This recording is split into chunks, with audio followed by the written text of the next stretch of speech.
के दो भ्रष्टाचारी ने मिलकर के संपूर्ण एक पूर्व मिस्टेक विधायक भ्रष्टाचारी ही कह लें। अध्यक्ष पद के प्रत्याशी दीपक शर्मा ने विजेता को दी बधाई, भ्रष्टाचार के विरुद्ध मुखर हुए। गढ़वा नगर निकाय चुनाव परिणाम घोषित होने के उपरांत गढ़वा नगर परिषद अध्यक्ष पद के प्रत्याशी दीपक शर्मा ने विजेता दौलत सोनी को उनकी विजय पर बधाई दी। शर्मा ने आशा व्यक्त की कि सोनी के नेतृत्व में नगर परिषद क्षेत्र का सर्वांगीण विकास होगा और पारदर्शिता की नई मिसाल कायम होगी। उन्होंने अपने कम मतों पर कोई खेद व्यक्त नहीं किया, यह कहते हुए कि उनकी लड़ाई सत्ता के लिए नहीं अपितु भ्रष्टाचार के खिलाफ थी। दीपक शर्मा ने इस बात पर बल दिया कि गढ़वा की जनता ने भ्रष्टाचारियों को करारा जवाब दिया है। उन्होंने आरोप लगाया कि चुनाव में धनबल का खुलेआम प्रयोग किया गया, परंतु जनता ने ऐसे तत्वों को अस्वीकार कर दिया। उन्होंने यह भी स्पष्ट किया कि वह बिना किसी विशेष पूर्व तैयारी के जन आग्रह पर चुनाव मैदान में उतरे थे। शर्मा ने घोषणा की कि वह नगर पालिका क्षेत्र में उठाए गए भ्रष्टाचार के सभी मामलों को तार्किक परिणति तक पहुंचाएंगे। उन्होंने आगामी 5 वर्षों तक एक सशक्त विपक्ष की भूमिका निभाते हुए जनता की आवाज बनने का संकल्प भी व्यक्त किया। इस अवसर पर आजसू पार्टी के केंद्र सचिव श्रीमती चंपा देवी, केंद्र सदस्य नंदू ठाकुर, युवा आजसू के प्रदेश संयोजक रविंद्र ठाकुर, केंद्र सदस्य संतोष केशरी, डॉक्टर इश्तियाक राजा, जिला प्रवक्ता गोरखनाथ चौधरी एवं जिला सचिव इंदल बैठा सहित कई प्रमुख नेता उपस्थित रहे। निश्चित रूप से जो राजनीतिक होता है, राजनीति यहाँ के आम आवाम के लिए होनी चाहिए, यहाँ के गरीब परिवार के लिए होना चाहिए। जिसके घर के दरवाजे तक विकास की किरणें नहीं पहुंच रही है, उसके लिए राजनीति होनी चाहिए। यहाँ पर नगर परिषद को बंटाधार लगा करके रख दिया गया, धरातल पर कुछ काम ही नहीं दिख रहा है कि एक पूर्व मिस्टेक विधायक भ्रष्टाचारी ही कह लें, 5200 करोड़ रुपए का जल जीवन मिशन का पैसा चुराने वाला, अभी 31 करोड़ का गढ़वे का पीएचडी का मामला है। जितना भी यहाँ जल मीनार लगा है, 31 करोड़ का घपला यहाँ हुआ है, उन्हीं का डिपार्टमेंट था। और एक बड़का भ्रष्टाचारी छोटका भ्रष्टाचारी को पार्टी को समर्थित करके चुनाव लड़वा रहा है। ये जनता ने ऐसे लोगों को मुंह पर करारा तमाचा मारने का काम किया है, एक आईना उनको दिखलाने का काम किया है। दूसरा तरफ से भाजपा का भी देख ले, यहाँ का विधायक, सांसद और बड़े बड़े पार्टी के कई लोग लगे हुए हैं, लेकिन जनता ने वैसे प्रत्याशी को बिल्कुल आईना दिखलाने का काम किया है। निश्चित रूप से ऐसे लोग नेस्तनाबूद हुए हैं। का जो तालाब है, जहां पर 2 करोड़ 12 लाख रुपया का निकासी हुआ, फव्वारा लगाना था, घास लगाना था, वगैरह वगैरह, आज जुहू चौपाटी होता, ये सोनपुरवा के लोगों का वो अधिकार था। और वो अधिकार यहाँ के 2 भ्रष्टाचारी ने मिलकर के सोनपुरवा का भविष्य को बर्बाद किया है। दीपक शर्मा उस विषय को भी लेकर के मुखर रहेगा, ताकि उस तालाब में फव्वारा लगे, 12 लाख का जो घास था, घास लगे, लाइटिंग लगे, बोटिंग हो, पूरे शहर के लोग उस तालाब का आनंद उठा सके और सही मायने में वहां पर सैकड़ों लोगों को रोजगार सृजन हो सके। ये दीपक शर्मा का, वो हमारे टीम का एक यूनिट का ये हम लोगों का काम था, एक योजना भी है। इन विषयों को लेकर के आगे भी हम लोग निरंतर लड़ेंगे।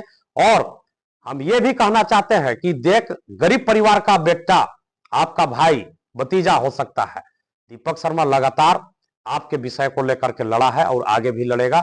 निश्चित रूप से देर के साथ हम चुनाव में पहुंचे, हमको काफी कम मत मिला, लेकिन इसके लिए दीपक शर्मा चाहे हमारे साथियों के मन में कोई मलाल नहीं है कि हमें मत बहुत कम मिला, हम हार गए, चाहे बुरी तरह से हार गए। बिल्कुल ये जो जनादेश यहाँ के जनता ने दिया है, बिल्कुल हम स्वीकार करते हैं, विनम्रता पूर्वक स्वीकार करते हैं। लेकिन दीपक शर्मा और हमारे टीम 24 घंटा निरंतर गढ़वा नगर परिषद के लिए सुलभ उपलब्ध रहेगा, चाहे किसी भी परिस्थिति में हो। देखिए, 2 बातें हैं,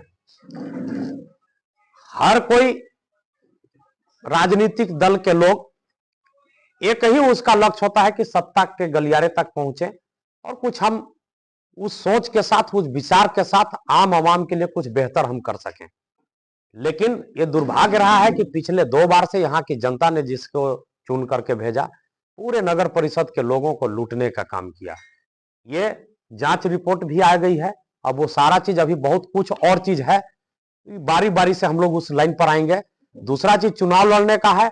बहुत साथी लोग बोले कि भाई आप लोग जितना एनर्जेटिक होकर के इतना विषय को उठाए हैं, भ्रष्टाचार को उठाए हैं, आपसे बेहतर कोई यहाँ पर शासक नहीं हो सकता है, प्रशासक नहीं हो सकता है। सबके कहे अनुसार हम भी इस चुनाव मैदान में, चूंकि सामान्य होने के बाद दीपक शर्मा उसमें आया, क्योंकि पहले से महिला था, हमें चुनाव नहीं लड़ना था, हमारी कोई तैयारी भी नहीं थी। इसलिए निश्चित रूप से आज ही हम कहते हैं कि दीपक शर्मा आगे के लिए रणनीति तैयार करने में लगा हुआ है। रणनीति नहीं, हम जनता के दिलों में जगह बनाएगा दीपक शर्मा। निश्चित रूप से हर विषय को, चाहे किसी भी वार्ड का हो, चाहे किसी भी व्यक्ति का समस्या हो, उस समस्या के समाधान के लिए दीपक शर्मा 24 घंटा सुलभ उपलब्ध रहेगा और लड़ने का ताकत और जज्बा दीपक शर्मा रखता है। देखिए, ये सब विरोधियों की चाल है और एक ही लाइन में समझ लीजिए कि एक तो हम लोग कोई खास रुपया कहीं खर्च नहीं किया। हम समझ लीजिए, आपको घोषणा भी हम बता दे रहे हैं, लगभग 1.5 से 2 लाख रुपए के खर्चे में दीपक शर्मा चुनाव लड़ा है।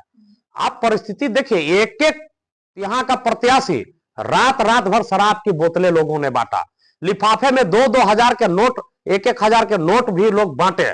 इसी मोहल्ले में, हमारे ही मोहल्ले में, मैंने फेसबुक पर भी डाला, 1 बजे रात को नोट बांटने को लेकर मोहल्ले में कुछ लोग मारपीट भी हुई। इस तरह की घटनाएं कई वार्डों में हुआ है। निरंतर रूप से जो उड़नदस्ता का जो टीम था, जो आचार संहिता का उल्लंघन का बात था, रात में कहीं पर पुलिस प्रशासन कोई मॉनिटरिंग किया ही नहीं। दीपक शर्मा कोई नियम कानून के विरुद्ध नहीं जाता है। अब लोगों ने कैसे आचार संहिता का उल्लंघन का नाम को लेकर के हमारे ऊपर मामला दर्ज करा दिया गया। इस चुनाव से पहले भी एक मामला दर्ज कर दिया गया। तो ये दीपक शर्मा कभी इस तरह के चीजों से डरने वाला नहीं है। दीपक शर्मा आज भी कहता है, पहले भी हमने भाषण में कई जगह कहा है, जीवन में कोई भी व्यक्ति एक ही बार मरेगा, चाहे वो आज मरेगा, 4 साल के बाद मरेगा या 14 साल के बाद मरेगा, एक ही बार मरना है। उसके लिए दीपक शर्मा 24 घंटा तैयार है। ये कोई डरा भी नहीं सकता है, ना कोई धमका सकता है।